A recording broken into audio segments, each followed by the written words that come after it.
हिंदी में यूपीएससी की तैयारी से संबंधित प्रोग्राम्स को देखने के लिए सब्सक्राइब करें स्टडी IQ-IAS हिंदी।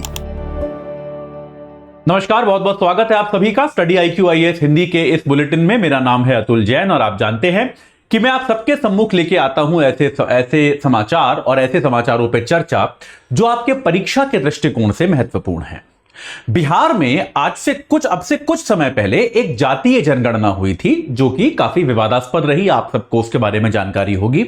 मैंने खुद उसके बारे में कई बार पढ़ाया है और इतनी ज्यादा वो न्यूज में रही है, इतनी ज्यादा वो चर्चा में रही है कि लगभग असंभव है कि कोई भी सीरियस यूपीएससी एस्पिरेंट जो है उसको उसके बारे में पता ना हो।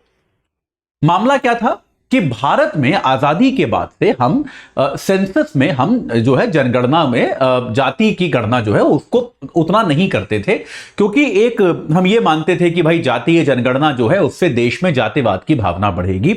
लेकिन धीरे धीरे एक मांग ये आने लगी कि भाई देश में नीतियां बनाने के लिए और योजनाएं बनाने के लिए सरकारों को इस बात की यथोचित जानकारी होनी चाहिए कि आपके राज्य में हर जाति के कितने लोग हैं, तभी आप उसके हिसाब से योजना बनाएंगे।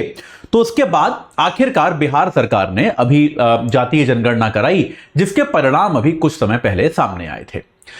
उसको लेकर केंद्र और बिहार सरकार में काफी विवाद भी रहा, लेकिन न्यायालय ने बिहार सरकार की इस जनगणना पर रोक नहीं लगाई, तो बिहार सरकार ने जनगणना करी। जब से जनगणना के आंकड़े सामने आए थे तब से इसका अगला स्टेप क्या होगा, अब इस जनगणना पर क्या किया जाएगा, इस बात को लेकर चर्चाओं का बाजार काफी गर्म था। और उसमें आज जो है मुख्यमंत्री नीतीश कुमार ने बिहार की विधानसभा में यह बात स्पष्ट कर दी कि सरकार जो है इस पे अगला कदम क्या उठाने जा रही है।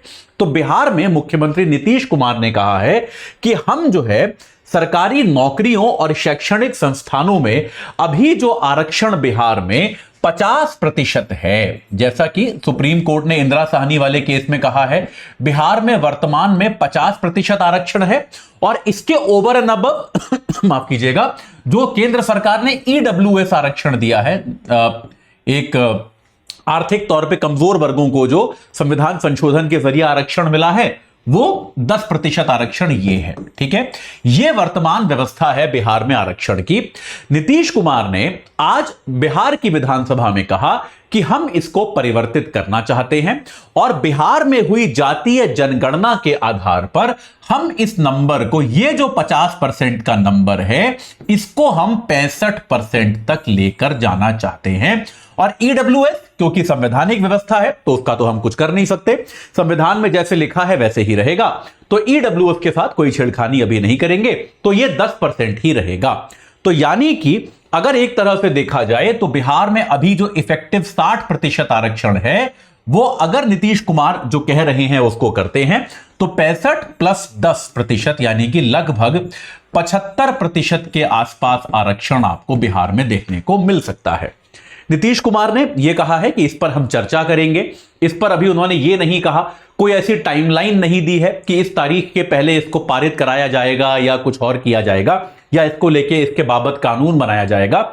ऐसा नीतीश कुमार ने कुछ भी नहीं कहा है, पर उन्होंने यह कहा है कि इस पर हम चर्चा की प्रक्रिया जो है उसको प्रारंभ करेंगे। देखिए, अभी वर्तमान में अगर हम बात करें तो वर्तमान में आप अगर देखेंगे बिहार में आरक्षण की स्थिति, तो वर्तमान में बिहार में 50, ये 10% तो है ही है, इसको छोड़ देते हैं, बाकी जो 50% आरक्षण है उसमें अति पिछड़ा वर्ग जो है बिहार में, एक एक्सट्रीमली बैकवर्ड क्लासेस हैं, अति EBC वर्ग इन्हें बोला जाता है, अति पिछड़ा वर्ग, इनका आरक्षण जो है वर्तमान में 18% है। इसके अलावा जो पिछड़ा वर्ग है, बैकवर्ड क्लासेस, उनका आरक्षण बिहार में अभी वर्तमान में कितना है, 12% है। यानी कि अति पिछड़ा और पिछड़ा वर्ग का आरक्षण मिला के अगर मैं इन दोनों को मिला दूं तो बिहार में अभी ये आरक्षण जो है 30% की संख्या पे है। ये क्लियर है आपको। इसके अलावा अनुसूचित जाति जो SC वर्ग होता है, अनुसूचित जाति का आरक्षण जो है बिहार में वो अभी 16% है। अनुसूचित जनजाति का आरक्षण 1% है। अनुसूचित जनजाति का आरक्षण जो है वो 1% है। और पिछड़े वर्ग की महिलाएं, यानी कि पिछड़ी महिलाएं जिन्हें हम कह सकते हैं, उनको भी बिहार में 3% आरक्षण दिया गया है। तो बिहार में वर्तमान में 50% आरक्षण का जो बंटवारा है वो ऐसे है: 18 अति पिछड़ा वर्ग को, 12 पिछड़े वर्ग को, 16 अनुसूचित जाति को, 1% अनुसूचित जनजाति को और पिछड़े वर्ग की महिलाओं को 3% आरक्षण देने की बात बिहार में वर्तमान में है। तो अब जो है इसमें जो प्रपोज नीतीश कुमार कर रहे हैं उसका मैं एक बार कलर बदल के आपको बता देता हूं कि नीतीश जी का जो प्रस्ताव है उस प्रस्ताव में ये अति पिछड़ा और पिछड़ा वर्ग जो है जिनका अभी कंबाइंड कितना है 30% है, इसका कंबाइंड आरक्षण और ऑब्वियसली पिछड़ी महिलाओं का भी उसमें आ जाएगा, तो यह आरक्षण बढ़ाकर 43% करने का प्रावधान है। ठीक है, उन्होंने कहा है कि इसको हम 30% अति पिछड़े और पिछड़े वर्ग का आरक्षण जो है इसको हम 30% से बदलकर बढ़ाकर 43% तक करने का प्रस्ताव रखना चाहते हैं। यह एक बड़ा बदलाव हम करना चाहते हैं। शेड्यूल कास्ट अनुसूचित जाति का वर्तमान आरक्षण 16% है, इसको नीतीश ने 20% करने का प्रावधान किया है।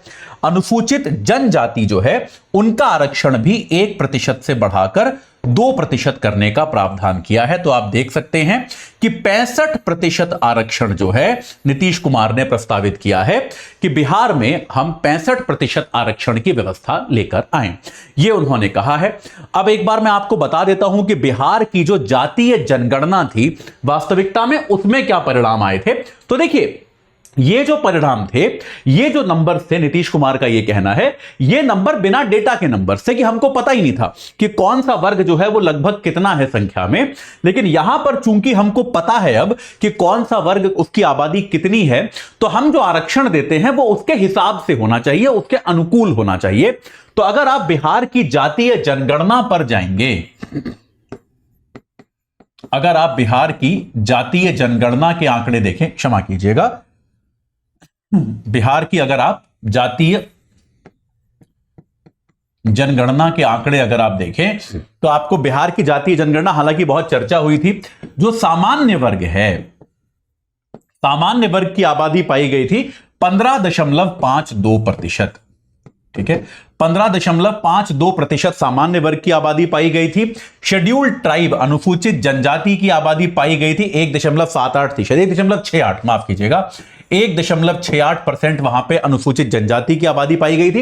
ये नंबर आपको याद नहीं है लेकिन लगभग इसका अंदाजा आप रखिएगा।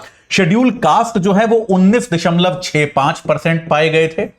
ठीक है, ये आबादी पाई गई थी। और आपके सबसे बड़ा वर्ग जो बिहार में पाया गया था वो था बैकवर्ड क्लासेस, यानी कि पिछड़ा वर्ग। बिहार में सबसे बड़ा वर्ग जो पाया गया था वो था पिछड़ा और अति पिछड़ा। अगर आप इन दोनों को जोड़ दें तो ये सबसे बड़ा वहां पे एक फाइंडिंग था इस जातीय जनगणना की कि पिछड़ा वर्ग और अति पिछड़ा वर्ग जो है वो बिहार में कितना ज्यादा है। पिछड़े वर्ग की आबादी थी 27.12% और अति पिछड़ा वर्ग जो है माफ कीजिएगा वो 36.01% था। यानी कि अगर आप इन दोनों को जोड़ दें तो 63% से ज्यादा आबादी बिहार की पिछड़े और अति पिछड़े वर्ग की थी। तो नीतीश कुमार का आर्ग्यूमेंट यही था कि भाई 63% से ज्यादा लोग जो हैं वो पिछड़े और अति पिछड़े वर्ग के हैं, तो उनको हम केवल अभी 30% आरक्षण जो दे रहे हैं ये इनके साथ घोर अन्याय है। तो इन्होंने प्रस्तावित किया है कि इसको हम 43% तक लेकर जाएंगे। ऐसा प्रस्ताव जो है नीतीश कुमार की सरकार ने आज बिहार की विधानसभा में रखा है। अभी आधिकारिक तौर पर कोई कानून नहीं बनाया है, उन्होंने अभी ये कहा है कि इस पर हम चर्चा विचर्चा जो है वो इस प्रकार से करेंगे।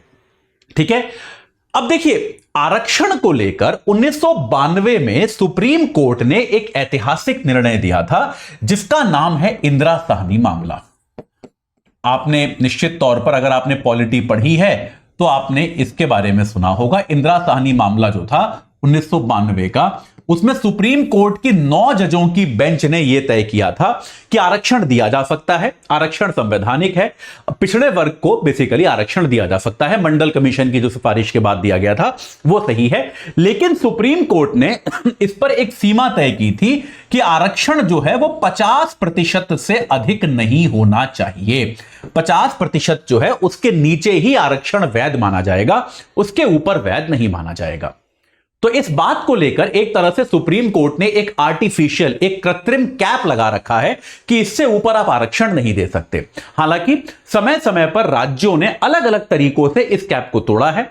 अभी केंद्र सरकार ने भी जो संविधान संशोधन किया था, जिसके तहत जो पिछड़े वर्ग हैं, सामान्य वर्ग के जो गरीब लोग हैं, उनको जो आरक्षण दिया गया था, आर्थिक रूप से गरीब लोग, उसमें भी 50% की इस कैप को तोड़ा गया। इसके अलावा तमिलनाडु में इस कैप को तोड़ा गया है, महाराष्ट्र में तोड़ा गया है, तेलंगाना में तोड़ा गया है और बहुत सारे राज्यों में ये मामले कोर्ट में चल रहे हैं। और सुप्रीम कोर्ट का भी इसको लेके रवैया जो है वो थोड़ा सा ढीला ढाला है। यानी कि कुछ मामलों में सुप्रीम कोर्ट ने कहा है कि भैया ये निर्णय आपको मानना पड़ेगा, और अगर किसी राज्य ने ऐसा किया तो उसको खारिज कर दिया। वहीं कुछ राज्यों में सुप्रीम कोर्ट ने ऐसा कोई कदम नहीं उठाया। तो इस तरह की प्रक्रियाएं जो है, सुप्रीम कोर्ट का भी इसको लेके स्टैंड अभी बहुत क्लियर नहीं है। और बहुत आम तौर पे समाजशास्त्रियों में ये एक बहस आम हो गई है कि सुप्रीम कोर्ट ने ये 50% का जो नंबर है ये कैसे तय किया था। इसको तय करने का मैकेनिज्म कोई था नहीं।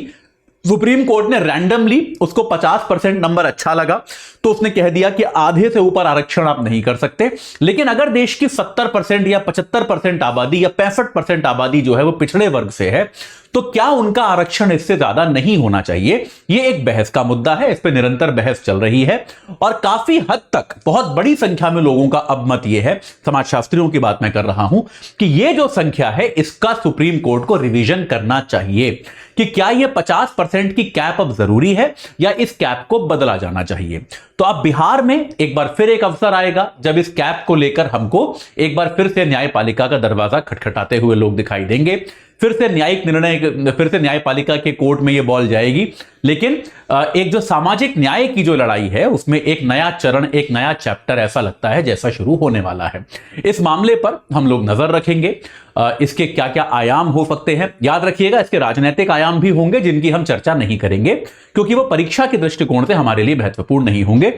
लेकिन बाकी सामाजिक आयाम जो होंगे, इसके न्यायिक आयाम जो भी होंगे, उनकी चर्चा हम समय समय पर करते रहेंगे। ठीक है, चलिए, तो अभी जाने के पहले मैं आपको एक बार बता दूं कि भाई हमारा P2I बैच जो है ये प्रारंभ हो रहा है 10 तारीख से। अगर आप हिंदी मीडियम के छात्र हैं तो या छात्रा हैं तो आपके लिए 10 तारीख से प्रारंभ हो रहा है ये। और अगर आप बाइलिंगुअल लेना चाहते हैं तो 15 से और इंग्लिश लेना चाहते हैं तो 17 से। शाम को 6 बजे का बैच है, P2I है। प्रीलिम्स से लेके इंटरव्यू तक आपको सारी तैयारी ये करा के देगा। और अगर आप हमारी वेबसाइट या ऐप पे जाके AJ लाइव, जो मेरे नाम पे आधारित है अतुल जैन, आप AJ लाइव कोड लगाते हैं तो आपको ये बैच मात्र 24,999 यानी कि बेसिकली 25,000 रुपए में प्राप्त हो जाएगा।